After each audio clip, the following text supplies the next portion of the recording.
Welcome to Connor versus Cobb, a podcast experience. I'm Ryan Connor. With me, the superb Nick Cobb. Wow. As usual. Is that an all right superlative for you? I'll take any kind of compliment. I'll certainly take superb. The last time I saw my dad, he called me an idiot like 5 times in a week, which is up for him. And I know that doesn't seem harsh, but coming from my dad, it's akin to like slapping someone's kid in the face and calling him a baboon. Yeah, I mean, look, I met your dad once, I think, maybe twice. You did? When did you meet him? Incredibly nice guy. At He's the nicest Westside. guy. Westside Comedy Club. We did a show. Your parents were in town. And your parents came. God, you've got a memory on you. Memory of a horse. I don't know if that's a phrase. I do like that. Attributing things to animals that you're like, I've heard as a horse before, but only with hungry. As a horse, but for a horse. I have for a horse that remembers good. Does it? No, I'm just saying I have a horse that's analogous to one of the horses that remembers well for a horse. I don't know if they have overall good really memories. Get into the weeds. It's a layered metaphor. Memory of a pinto.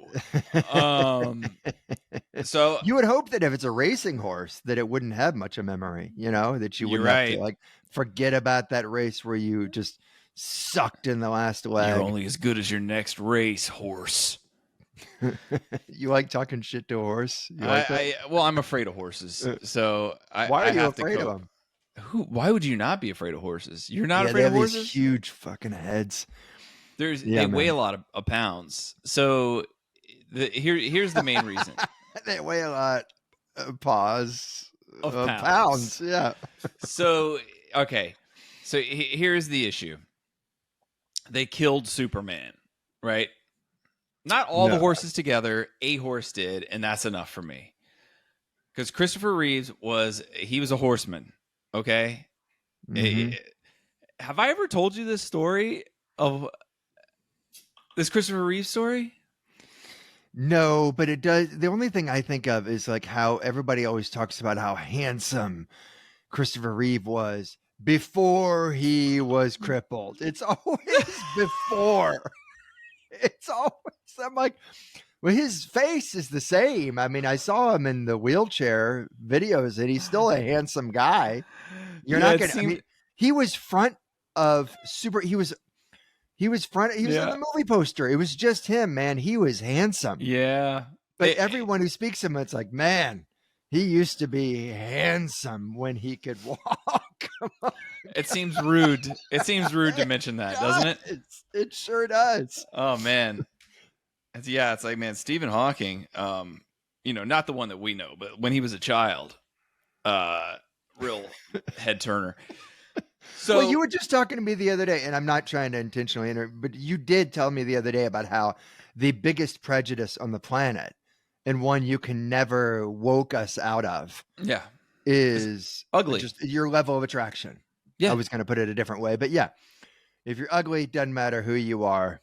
You don't have a leg up. There are studies. I don't know how scientific they are, but I've heard them cited by like proper academics that I can't remember what the metric is, but like outside whatever the standards are for whatever beauty, you are not going to get hired or you are going to get paid garbage. And there's no way there's ever going to be a law that's like, fairness for uglies. You know what I mean? They're never going to put that into legislation because, like, think of their lobbyist. Yeah, I know, right? Yeah, I'm here right. on behalf of all the crones. Yeah, I mean, you can't prove or disprove it. No one would ever be honest about it. And who is your spokesperson? And who's going to pay attention to the uglies empowerment spokesperson? Like, or if you're like extremely short, goodness, like short, like a little bald. person. And all of those guys that are just like, oh man, if I get on Tinder, if I get on, like, just I have Yeah. no chance. And because people are like, oh, I showed up. Don't talk And to he me was if you're under 7'2". right. That's Right. every woman's dating profile. At least when I was on the things. It's been several years now, but I don't want to talk to you unless you're a giant. And yeah. Right. Yeah. Right. And on the same page, it's all about don't treat me like this. Don't treat me like that. By the way, you better have a full head of hair. You better have a full head Filthy of hair, rich. make And 6'7". $900,000 a year, and be tall enough that you can just step onto the roof and clean the gutters without a ladder.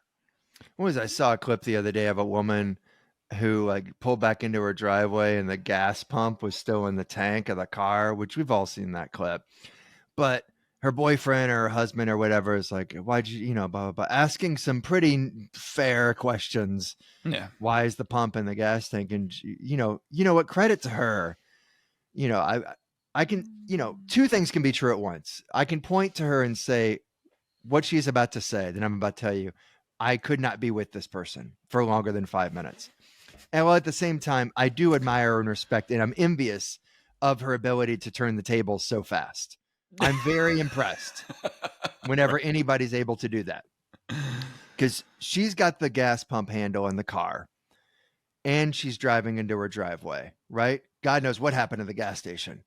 Dude says, what's going on? And she turns around, instead of being like looking at the pump and be like, oh no, just some kind of remorse, some kind of acknowledgement. She just turns around and she's like, you're the one who's supposed to be pumping gas. I'm pretty. I'm like, God damn. This is what the Lakers She feel said like, that? man. This is how the Lakers feel. Yes. She's like, we were I'm talking about pretty. I don't have to Christopher pump Reeves, gas. and you tied it into the Lakers being pretty. Well, the Lakers are pretty. I mean, how else can they just trip over their own dicks for as long as they have, make so many mistakes, draft Bronny, for God's sake, and they still just get gifted every few years, just keep on getting these gifts. It's just, they were born on third base and they thought they hit a triple. That is exactly what they are. It's exactly what it is. I Meanwhile, could not every agree other more. team has to essentially pitch no hitters. No, well, that's a stretch, but every other team, if they want to be really relevant, has to bat 400. Just has to never make mistakes. So I just don't understand their fan base. The Bulls, if they want any success, they have to. They're required to do things, not like not trade all their best players for guys who aren't even good enough to make the bench, and send away their 5 best players, and the only first-round draft pick they get in return is their own draft pick that they traded away in another trade. Yeah, no, it wasn't great. Although I think that was 2 different GMs. Can we talk about Christopher Reeves? What are we doing? Yeah, no, dude, I could go down this rabbit hole about the NBA as long as you want. I don't think our listeners care. Do they care about any of it? This is a Christopher Reeves tribute podcast. Okay, fine. Let me say one more thing. Maurizio Vance posted so many times about Interstellar being the greatest movie he'd ever seen, and I had it in the bank along with a few other movies. This is in the bank. I'm going to watch it. I'm like, fine. I'm fine. I'm going to watch Interstellar. And between that and NBA trade deadline, I'm just out on everything. I can't handle anything else. I'm too sad. I'm toast. Interstellar, I mean, we can all like different movies. That's a wild one to be your favorite. Yeah. First 40 minutes, super fun. And then after that, just nothing but depressing. The last 30 in particular, what are we watching? I'm going to get back to Christopher Reeves. I'm going to talk. If you start talking, I'm going to mute you. Okay. So here's why I'm afraid of horses. Okay. So Christopher Reeves, for our young viewers, I know we have a lot of people in the 5 to 8 year old range listening to us. Christopher Reeves was an actor who played Superman. He was, I don't think he was the first, but he was he was Superman to all of us. In a horse riding accident, and he was a horseman. He got bucked off of a horse, and it paralyzed him. And the rest is history, obviously. And so I'm working this temp job in New York. Have I not told you this? Nah. So one of my coworkers in the office is like four of us in this office, right? One of them she's a horse lady, and she lived on Staten Island. She had her horses out there, and she invited us all out to her stable that weekend to ride horses. And I said, thanks for the invite, but I'm going to pass. She's like, why not? And I go, I'm a little afraid of horses. And she said, why? And I said, the horses killed Christopher Reeves. And she goes, that's bullshit. And I said, that's what happened. And she goes, it wasn't the horse's fault. What Christopher Reeves did. And this other woman, Shayna, goes, shut the fuck up. Have I not told you this? No, stop it. That didn't happen. I'm telling you, she goes, shut the fuck up. And the other girl's like, what? And she goes, it was not his fault. and the other was like, it was. He was not what was the word? Like a disciplined rider, and he did such and such. And she goes, how the fuck would you know that? You don't know what the fuck you're talking about. And I feel good because the passionate one's on my side, but I do feel bad for this woman, Daria, because she's very nice, and she just asked if we wanted to ride her horse. You know, Yeah, it's a nice thing to do. But then, and she was like, what is happening? And Shayna was like, he and my mom were best friends. We were sitting in the front row at his funeral, and he did not do anything wrong. The horse got scared, got skittish, and jumped, and it killed him. No. Yeah. That's what happened. So then Shayna is very upset. Wait. She was at the front row at the funeral, but she was not at the front row at like the equestrian event where it happened. No, but like meaning the information came firsthand from the Reeves family, you know? Right. Okay. Instead of like they were close enough that they were like their front row. Like she said her mom and Christopher Reeves were best friends. They grew up together, and their families stayed like best friends. So, Shayna leaves the office. And then I turned to Daria and I was like, I told you a horse killed him.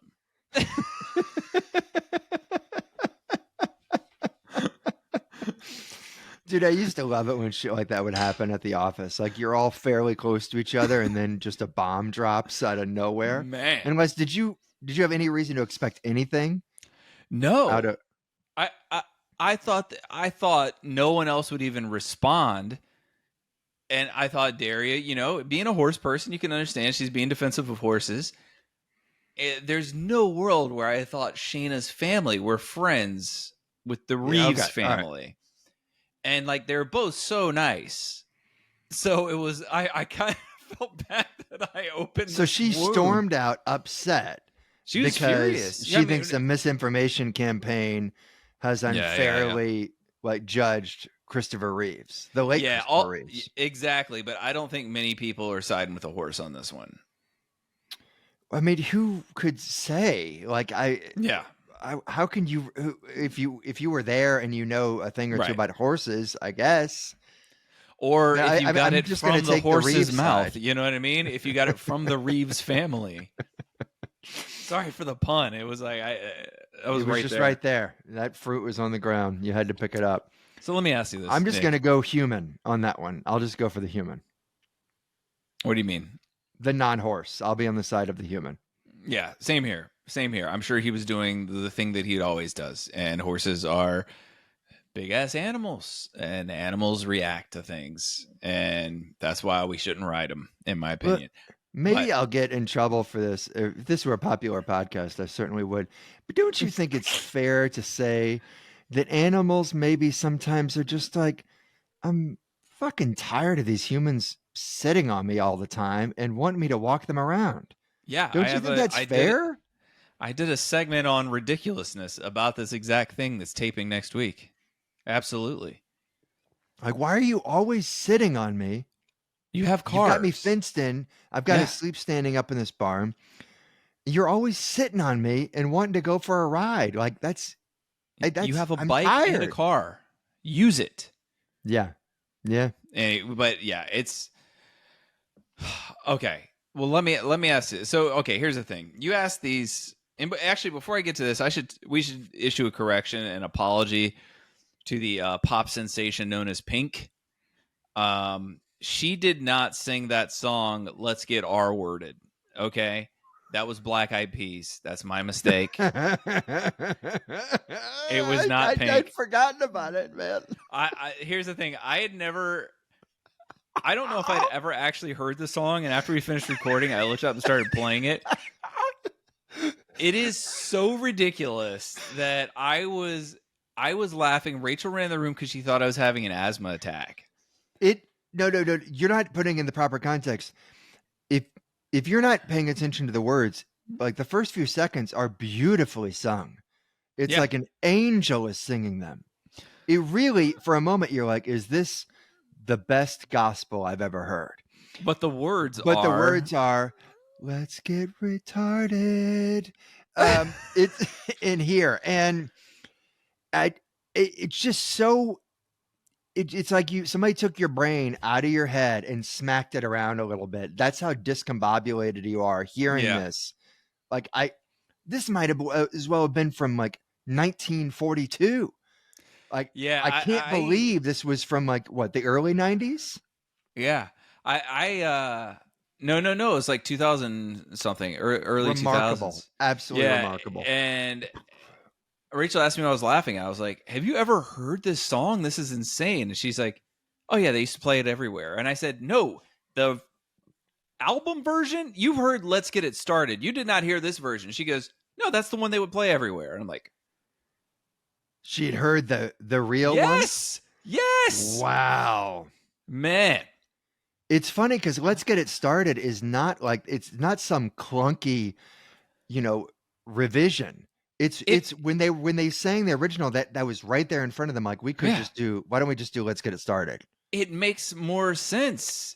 You know what I mean?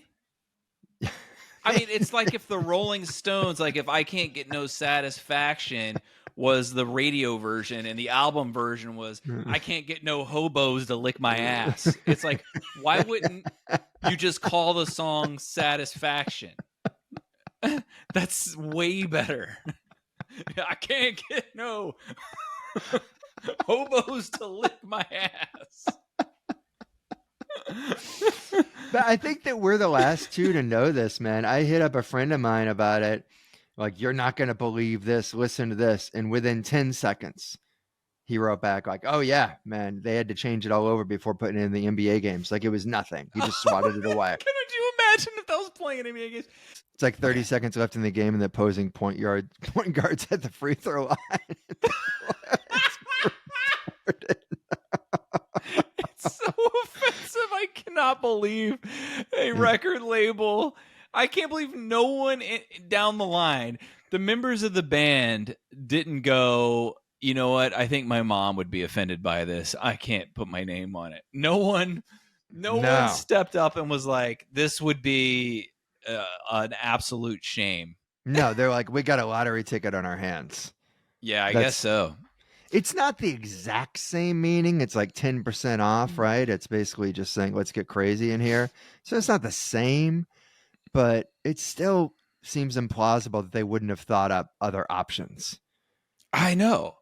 What it seems like, looking back, you're like, it seems like two of them were walking down the street and one of them said that phrase and they're like, you know what? Boom. That's our next tune. That's our next top 10. I think so. Well, here's the thing. Our podcast, as you know, you give me a lot of hypotheticals. I actually have one for you today. All right. But I want to ask you this one I saw on the internet. People are trying to do hypothetical questions. It's the thing Nick Cobb came up with, a hypothetical question. Yeah, I invented them. And now people are doing it all over the internet. I saw one on, was this TikTok or Instagram? I sent it to you. It doesn't matter. It's the internet. It says, you get $200 million if this person shoots an air ball from 25 feet. Who are you calling? That might be who are you calling to biggest miss misunderstanding of a hypothetical. It's a half-baked hypothetical, which I get my mom. You know what I mean? Like, sure, it's I'd get like the nearest 2-year-old that I know. Yeah. to shoot. anyone who doesn't play basketball every day, they're probably going to airball a 25-footer. Yeah. But if it's $200 million on the line, you want to be dead sure, right? That's the heart of the hypothetical, but it's still half baked. Like I'd you would get need brawny. you need you need to add some conditions. Like the person would have to be, physically capable. They'd have to be able to have the strength, because it has to be weighted in some way. Right. If it was, and they play basketball at least 3 times a week, or then you get brawny. I would say no. Make it hard. Make it to where, like, okay, for real, 200 million if they airball, but the person has to believe that they're going to get 200 million if they make it. Sure, but even still, 200 million. What are we talking about? I know. We got to move on from this. This is idiotic. Let me ask you. That's the only way that you can fix that hypothetical, is that person has to think, like, has to have a week to practice. If you hit it, you get 200 million. When in reality, they airball it, they get 200 million. It's just then it's kind of like, then it's a conversation. It's $200 million for a thing that professionals, do this sometimes. Even it's like it's the numbers are way out of whack. So here, let me give you this is a better hypothetical, Nick. Okay. You get $75,000 a year for life. Tax-free? Tax-free, yes. If. I love asking that part. Is Uncle Sam in on this? I'm immediately concerned. None of this goes to the roads or schools, does it? You haven't asked any of it. I love it. Can I put it through an S-corp? Do I have to pay? All right, let's hear it. $75,000 a year for life, but you have to pursue slam poetry in earnest, meaning at least 3 shows per week and 20 new poems per year, and no one can know you're doing this to make $75,000 a year. You have to pursue it in earnest. Okay, am I making like a portion of that every week, and then if I quit after 26 weeks, they'll give me half of it? No, you have to complete a year, then you get your 75. Great, you complete I'll do the it next all. year, you get 75. Absolutely. It's not prorate. It's for life. You got really 3 shows a week. Yes, you get 3 weeks off. Paid? Is that what it is? Of yeah, course. yeah. You get 3 weeks off per year. Other than that, you got to do 3 poems a week. No problem. Really, you no would problem. Do it. You're talking to someone who's done 10,000 open mics. Of course, I would do it. I have zero problem going up there. Do you think you could keep a straight face doing slam poetry, though? I don't think I could do it. I mean, after it's like, oh man, here this guy's back here for the 10th week in a row. Yeah, I'm pretty sure I could keep a straight face. After a while, in order to, I'd have to get invested in it and really believe that, like, maybe I could become good at it. Mm-hmm.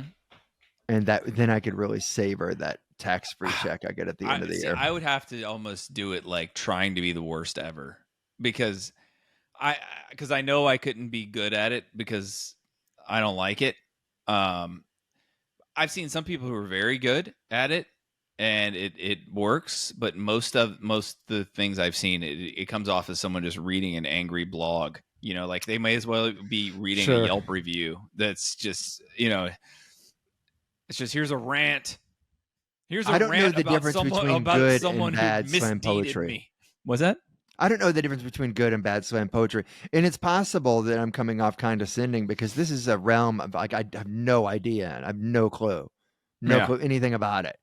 So maybe I shouldn't say that. Maybe. But, I would absolutely do it for 1 year. I mean, extra 75,000, sure. All right. I'd start my own show. I just start my own show. Would you do it for 40,000? Yeah, I love that. I love that technique. I really do. It annoys people, but I like it when they agree to one amount of money and then you're like, okay, cut it in half. No, let's do this. Like the other one didn't. Let's do this. 60,000, but all of the poems have to be about female sexuality. Yeah, I probably still would for 1 year. Yeah. But you're right, and you have to write from the perspective of a woman talking about your sexual awakening. Yeah, I'd probably still do it. Yeah, sure. I mean, you're there and back in 45 minutes. What are we talking about? 3 times a week? You gotta stay for the whole show, man. You gotta stay for the whole show and snap your fingers. Wrong. You never. You're not going to get rebooked, man. You still got to play the game. I'm not just going to book you. I'm not. No one's gonna book me off of quality anyway. I'll go to a bunch of these like musician mics and I'll read my thing, and that'll be it. And after a while, they'll know why I'm doing it. I'll be fine. What's your first poem called? I don't know. I was thinking about cunt's charisma. That's what I was thinking about. I mean, it's not going to go well. You might as well just out of the gate just alert everyone why I'm really here, and it's to collect. I got lost. I swear to God. I don't know what, just when you were in the middle of that sentence, it was like you do edibles and sometimes it feels like you time travel. Sure. And you're like, what just happened? That's what just happened to me. What did you say? You didn't miss anything. Were you doing part of your poem? Well, I just came up with a title for a poem, but I shan't repeat it. Okay. And then I forget what I said afterwards. I would want everyone right out of the gate to know, like, this is what I'm about. So, like, if when I come up on stage, if you guys feel like you want to go take your bathroom break right now, go get a drink because you'll be offended, please do that. But I mean, I'm happy to buy everybody around every time I'm there. And I think, you'll have some good grace there. And then you just start. I'm here to talk about my sexual awakening as a woman. Yep. Okay. There you go. Sure. Would you not? I don't know, man. Of course. I don't know, man. It's $75,000 a year to just say some poems a few times a week. Not bad. No, you put the money too high. Do you think so? Yes. What's the right entry point? I mean, it depends on who you're talking to. Like, I'll ask the same hypothetical to a few different friends, and like the one who's doing the best, I have to up the money quite a bit. And I'm not gonna name names. I don't know if I would take $75,000 for all my friends and family to think that now I'm doing poetry. You don't have to promote it. You didn't say anything about that. It's for life. I've got to do it every year for the rest of my life. No, you've got to do it 1 year. That's all you have to do. No. That's not what I'm saying. You have to do it every year and every year to get paid. Yeah, but you get paid for the previous year. So what if you do it for you can't just do it 1 year? That's not punishment enough. No, you got to dedicate your life to it. times. You have to dedicate your life to it, man. Every single year. I mean, every year, the rest of my life, probably not. I thought you were saying for 1 year, and then I could elect to do it again. That. Okay, I was wondering why this was even hard. Well, what's your hypothetical then? I guess I said it wrong. No, it's fine. All right, so here it is. You get offered $150K to work for a pro basketball team. It could be G League, doesn't matter, Clips, Lakers, whatever. You said $150 a year? $150 a year to work for them, and you have a very specific role, and that's essentially your, like, you know how those drills. Do I get their off season too? If the players are practicing, then yes. Then you get a bump, but you're paid the $150 just for basketball season. Okay. So you know how they'll have tons of drills. They're like, you got to finish their contact, meaning the players got to dunk or lay it up through while getting hit because they may not, pads, they're going to get fouled. Yeah. But you don't have a pad. It's just you, and you got to situate yourself right in front of the rim, and you just get dunked on. This is what happens. You're just getting dunked on by every player in the G, whatever, dunked on, balls right in your face, just all the time. Sometimes you can feel the tip hit your forehead over and over and over again. Am I guaranteed I'm not going to get injured though? Because you can really get messed up with knees and stuff. No. You're not going to get physically injured. Okay. It's just constant humiliation. Well, I mean, look, I'll put it this way. You can either have the respect of the team as like Ryan is such a pro. Yeah. Or you can have health insurance, but you can't have both. If it's an NBA team, I'll do it. If it's G League, I think that's too humiliating. No offense. G League players are obviously amazing, but you can't give up your life for a G League to get dunked on in practice in G League. That's just too much. Do I have to do summer league too, or like can I Wow. get some time off? Sure, that's just for the I've season. been dunked on for So, free, man. It's fine. It's so you okay, but this I is got over and over. This isn't game. Your job is just to stand there and get balls hitting your forehead yeah. while you get dunked on and called a bitch. And like every time it's really bad, the whole team convulses with laughter until you look up at them and then they like turn I mean, I around just and get laugh with them, quiet. man. If it's 150 grand, like what? I mean, am I supposed to be embarrassed that Kawhi Leonard can dunk on me? Am I really supposed to be embarrassed that I can't block Giannis? Am I supposed to be embarrassed by this? Well, look, man. I mean, this they do this in like layup lines before games too, so it's not like there won't be anyone watching. That's why I was curious. That's why I threw out the G League as an option, so that it's like no one else knows. Oh, I gotta do it in warm-ups before games too. Yeah, I Sure, still probably do it. Yeah, I mean, look, I'm telling you, I've only been seriously dunked on one time. Like everyone's been dunked near. You know what I mean? But like on mm. freshman year of college, I'm trying out for the team at George Mason, and they have us playing two on You tried two. out for the team, a D1 Yeah, team. yeah. So I didn't know you even played in high school. I never actually played for the school. I was a pickup guy because I just played soccer and music, but basketball was sort of my like skill. So then in college, I starting the beginning of my freshman year, I would my pickup guys every night were the guys who used to play for the team who graduated from Mason, American, Coppin State, and University of Maryland. And I was one of the, I was in the top tier of the players from that group. And so they're like, man, you're trying out for the team, right? And I was like, yeah, I don't know, I'm so short. And this guy Cam, he was like, dude, you'll make the team easy. So, Dude, I would dine out just on somebody saying that to me. Like, hey, but you should try. I'd tell everybody, hey, so and so yeah, told me to try but out I for the mean, team. that's how I used to play with. That's who I'd play 1-on-1 with, 2-on-2, and full court, like 3 to 5 times a week. And I'm at the tryout. They have us playing 2-on-2 full court. I'm of the four, I'm the second best player there. There's this guy Paul who was nasty, and he was about 6'7". So it was like I was a better shooter than him, but just his athleticism was ridiculous, and he was a smart player. So we're on opposite teams. The Was he first, ugly though? If he was ugly, he's beautiful. Paul's beautiful. okay.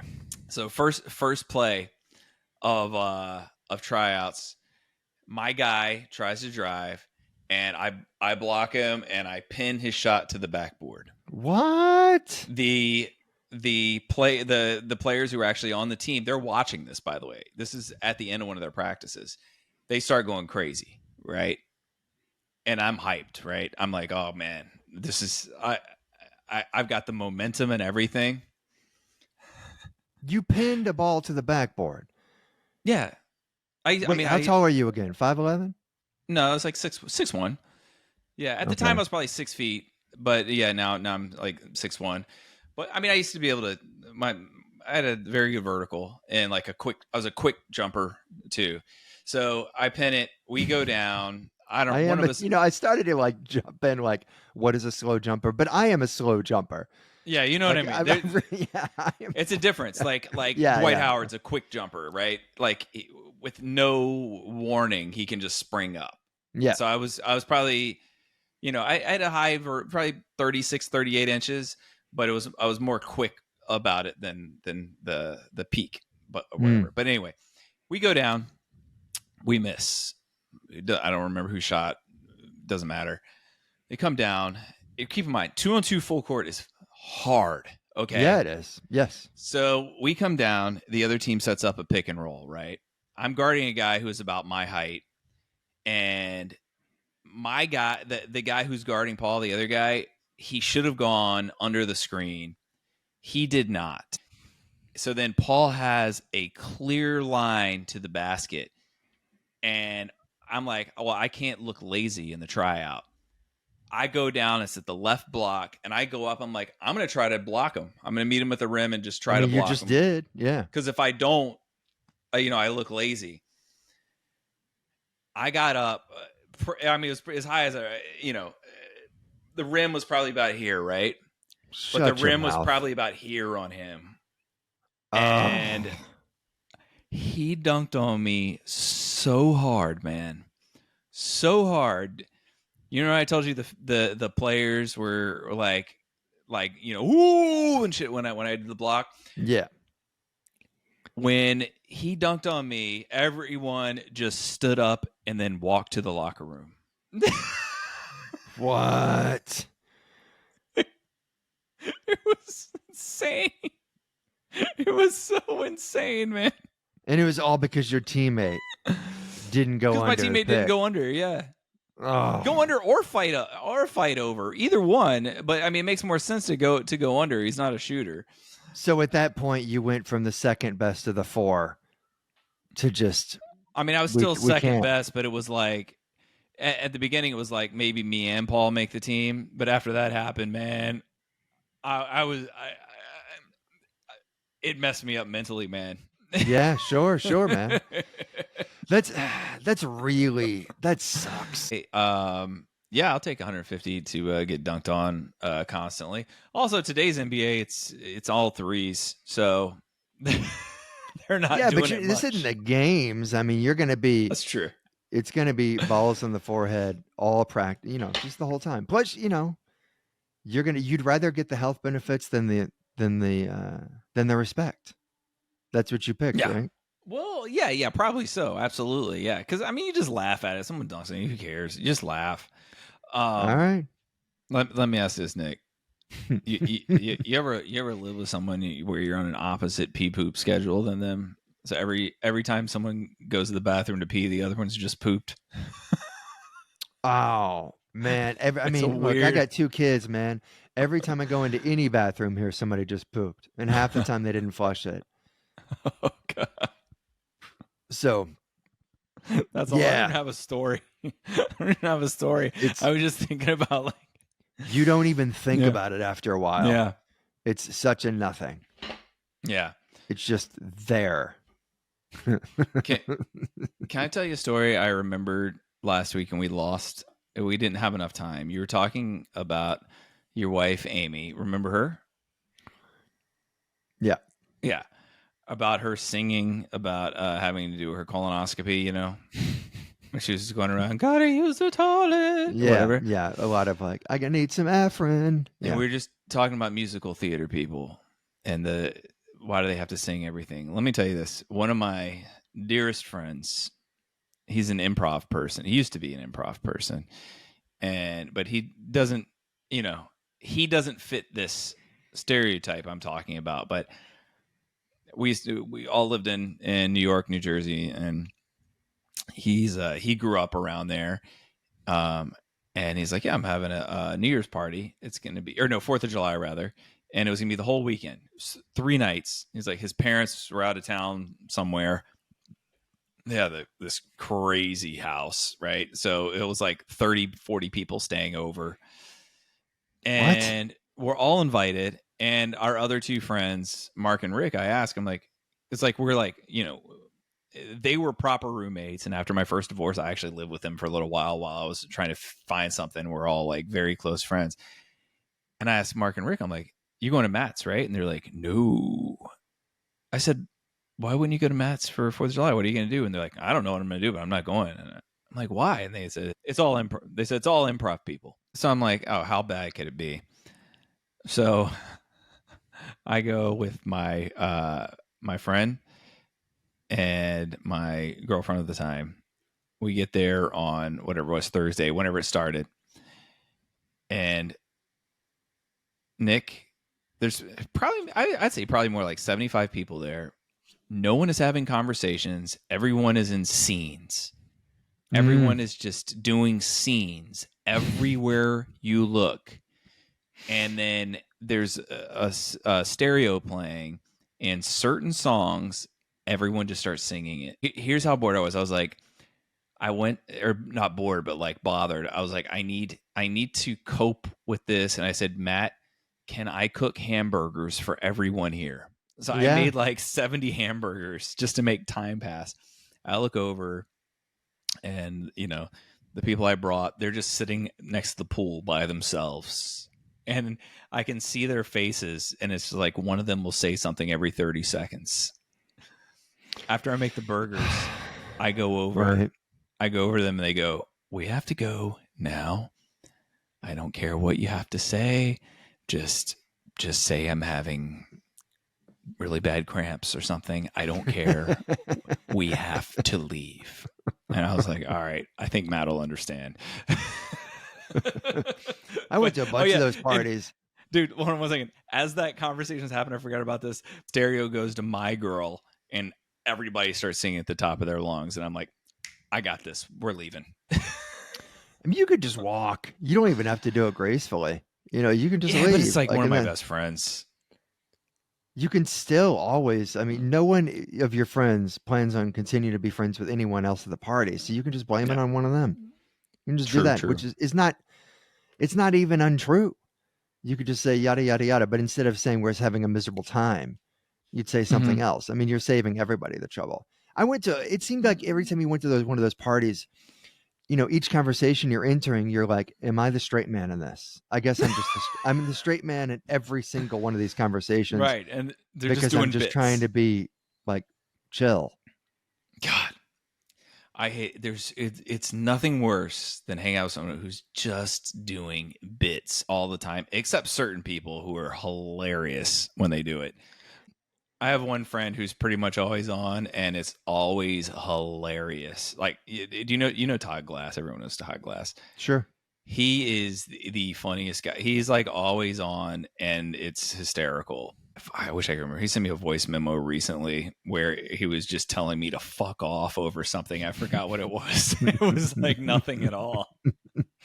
Sometimes, you know, that person, like a major league always on person, like Todd Glass, but he's in the majors. We'll meet, you know, office guy, always on at the water cooler. And, you know, office guy, always around the water cooler, always on guy, kind of walks away with his tail between his legs. You know, the shine is a little off. Right. Which is it's kind of validating, but sad at the same time. It's like you're watching a little bit of, you know, Nature Channel there. Right. It's like a fox coming up on a crocodile. Yeah. Yeah. We're both wild animals, aren't we? Let's see. Let's see how this works. Right. I think I just told my parents never ask about stand up or something, but they love hearing about it. And like my mom is a painter, so like there's weird connections there. Usually like she's painting a commission and I'll be like, yeah, this weird person asked me to talk about this during a show, right? So like, and to be clear, she's like an artist painter. She's not a house painter, just in case anyone's correct, although she has painted this. Yeah. She'll like, you know, she'd be asked to like paint the neighbors, a picture of the neighbors. And let's say the kid is a little overweight. And so she's not going to go crazy on that. She'll make, you know, she'll drop the kid's weight. I mean, that's what she's got to do. This is America. I'm just laughing because imagine if she went the other direction. Right. It's like, she's like, This'll teach technically speaking, the best painter I've ever seen. Morally speaking, though. It's like when anybody looks at like a Baroque painted picture, they're like, no, that's how women were back then. It's like, really? That's how they looked? Really? Just like a bunch of dough? Just like they don't have any skeletal structure. Yeah.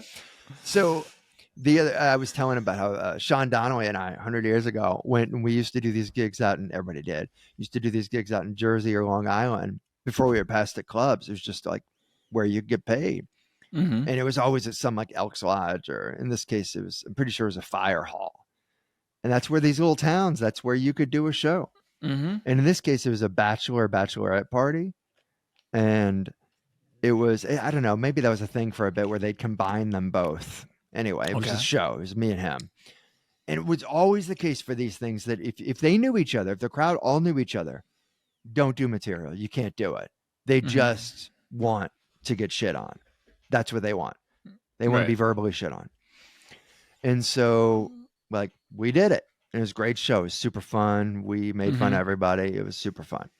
Then the groom, he's like, you guys were great. So funny. Hey, do you mind if I use your mic? I want to go up and and do some joke. I want to just go up and try my hand at this for a few minutes. This is his family, his Mhm. fiance, his best friends.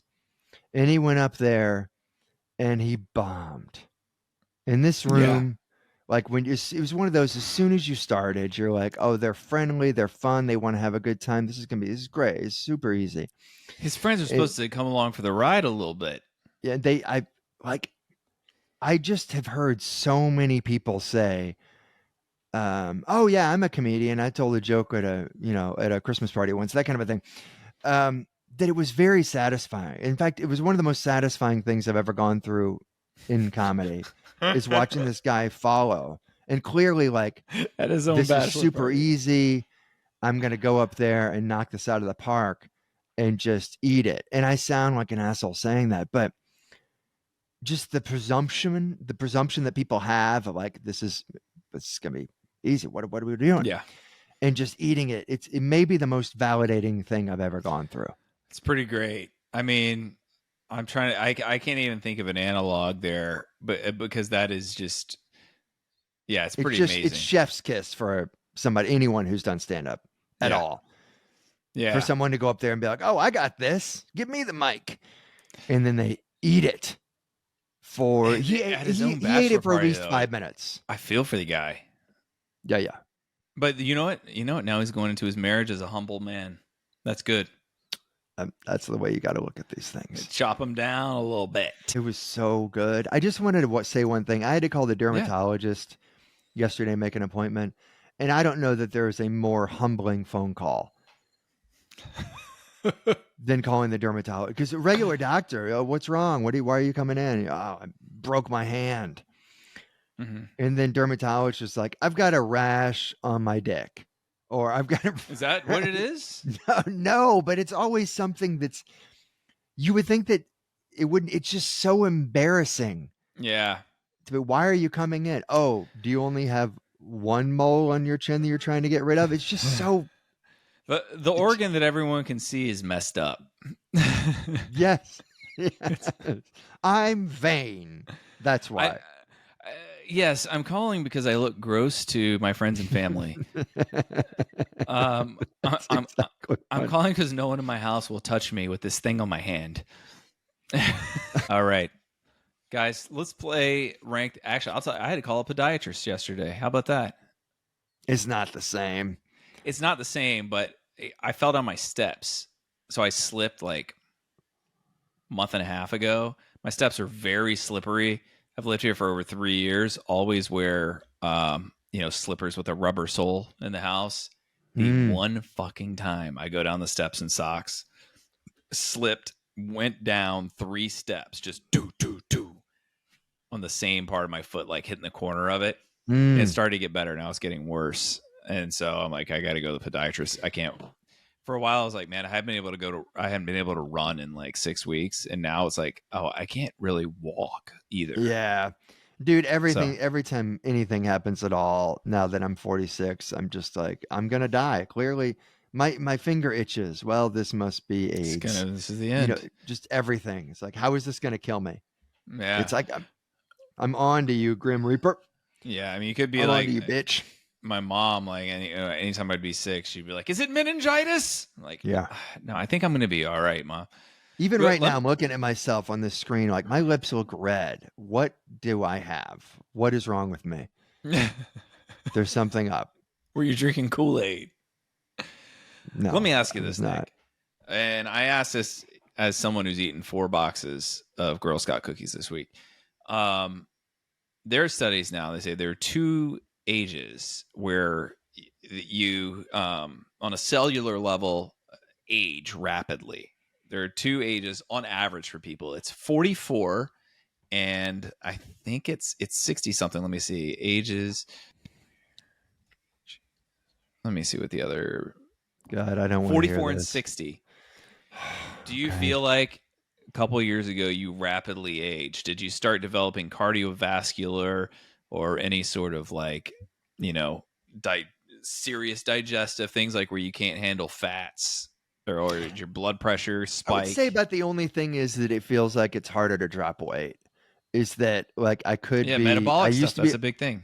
I used to be able to get away with like I mostly eat well and like can lose weight. And now it feels like if I went to the doctor today and weighed myself, there wouldn't be any damn difference since late December when I last went. Yeah. It just doesn't, even though I eat nothing, it feels like I eat nothing but salads. And then I have 2 biscottis and I, gain 20 pounds. Yeah, man. You've got to be so like, there's diligent about it. It's really annoying. 4 boxes of Girl Scout cookies. Last night I was with our friend Brendan Fitzgibbons, and he goes, let me ask you this. How many times a day do you have desserts? It's one of my friends grew up and he just told me that he was 130 pounds. He was super skinny, right? To the point where he went to the doctor and they told him, you have to start eating cheesecake, a whole lot of cheesecake. That was the bill that he got. That was his prescription. Dream right there, man. Go to Costco. Cheesecake last night. Cheesecake. It's the dream. And he really didn't gain anything. And now he's grown up and he's done nothing. He's just like the Lakers. He did nothing to deserve this. He just now has this like svelte, like bike messenger body, and he did nothing for it. Meanwhile, my other friend who was super athletic growing up, his mother, like in a way, his house was the worst one to go to because there was either carrots or muesli. That was it. That's all you were going to have. There was some bamboo in the back if you wanted to try your hand at that. So we had carrots and muesli, and now his body looks like a fucking melted candle. That's what it looks like. That's what we got. And Nothing neither one of them, they didn't choose. Yeah. One of them got to eat cheesecake and looks great. The other one worked out all the time, had nothing but carrots, and just has cup holders coming out of his. And those are the first 2 attributes for rank them, and the third, no. All right, let's play rank them. Rank them is a game where I list 3 permanent characteristics. These 3 people are otherwise completely identical, except for these 3 defining permanent characteristics. You must rank them. 1, wears chaps over her pants every day. Doesn't matter what type of day it is, there are going to be chaps on. Okay. 2, speaks in a like sleepy NPR voice at all times and is always that sort of quiet and monotone and condescending. All right. Yeah. Okay. Mm-hmm. Number 3, speaks Pig Latin all the time. Like anytime they want to say something about someone who's around them, and actually thinks that the person that she's talking about does not understand that she's saying bad things about them. Okay. Is she otherwise intelligent? Yeah. These people are identical aside from these 3 defining characteristics. Yeah, you're right. No point in even me asking. So Pig Latin, chaps, and NPR voice. Yeah. I think I'd go. I think Pig Latin is probably the most tolerable. Mm-hmm. Okay. I think Pig Latin and then chaps and then NPR is the worst. So Pig Latin, chaps, NPR. Okay.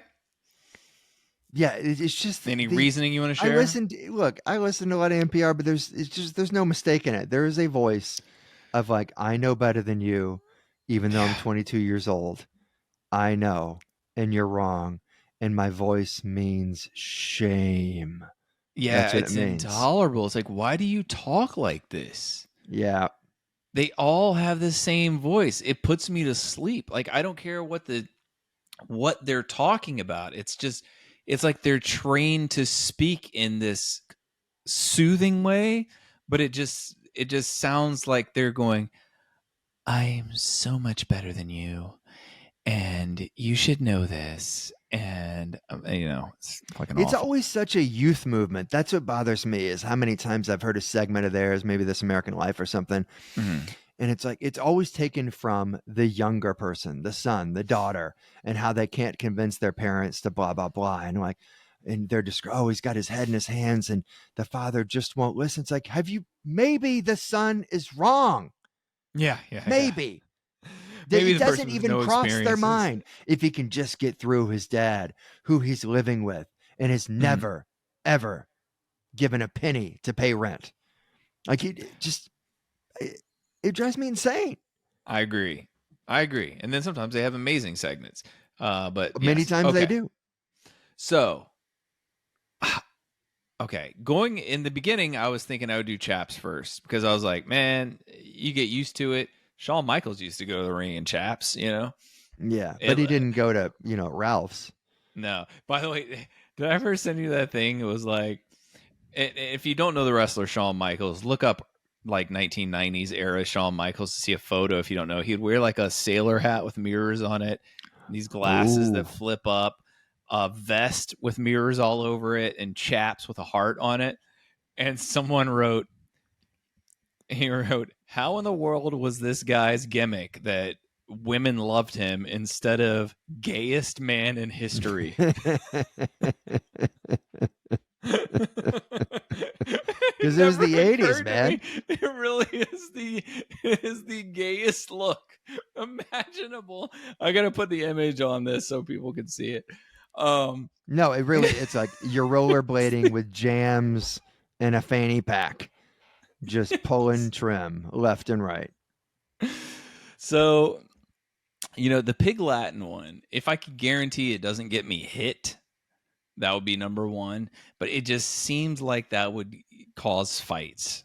And I would have to talk out like, no, I got to de-escalate. No. She didn't mean it. Yeah, right. Know? That's true. So I that can't be number one. I think that's actually got to be number three, just because I don't want the confrontation.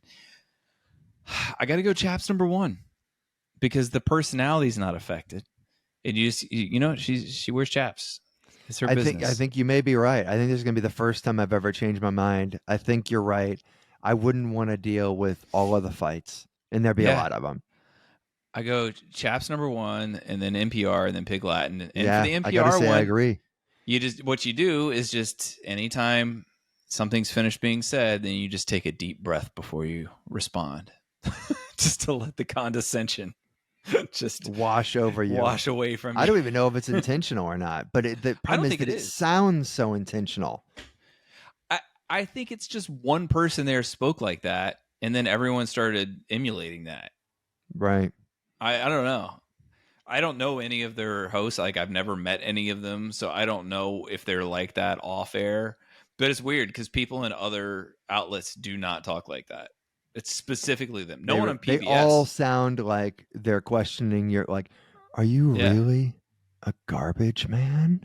Yeah. Like, surprised that anyone would ever do that? Yeah, like, what PBS, kind of position would you have? The TV counterpart. Everyone speaks like humans. Mm-hmm. It's really weird. Really weird. I say that like I've seen PBS in the last 35 years. Oh, it's the best. Anytime it's like political stuff coming in, like the night of it, you should watch PBS. Way better panels. I'm not going to watch anything political for a very, very long time. Yeah, it's a good idea. I'm just not going to do that. Good idea. Just I'm going to play Oregon Trail. That's what I'm going to do. What can I do? So what can I do? You vote. You vote. You vote every time. Okay? You vote. Every single time you're allowed to vote, vote. Jesus Christ. We have to fucking tell other liberal people this every 2 years, and they only listen about every 8 years. Okay, anyway. Well, yeah, I mean, the whole problem is that the party is relying on an unreliable portion of the population. Yes. It's like, and not only are they relying on them, they also let them drive a narrative. Like, it's crazy. I know. You're going to let people drive a narrative, right. and if they disagree with you, even in the tiniest way, they won't vote. It's intolerable. Yeah. So, well, we're running in 2028. It's a Cobb Connor ticket. We're gonna thumb wrestle to see who's at the top. Reasonable takes. Put that on a flag. Reasonable takes. Anything you'd like to add, Nick? Anything you'd like to promote? Anything you'd like to atone for? No. If there was an issue with the microphone, I'm gonna get myself a booster before next recording. Okay. All right. You can go to my website. You can watch my special live from DC. You can link to it from there, but it's on Amazon Prime and Tubi and all that stuff. And you can order my book, The Party. It's a bit relevant right now. 9 corporations control the United States. Blah blah blah. It's in the wake of a failed revolt. Check it out. And Love it. Well, you also have a dry bar. By all means, pump up the dry bar. I got a dry bar too. I just found out that they are also the ones who made that pro QAnon documentary. So I'm not that. Are you serious? Yeah. I just found that out 2 weeks ago. So I'm not really hyping that one that much. Just a couple of guys palling around, coming out of your speakers, a beautiful sound. They debate, berate, and have a laugh or two. Connor v. Cobb, for me and for you. La la la la la la, la la la la. Connor v. Cobb, for me and you.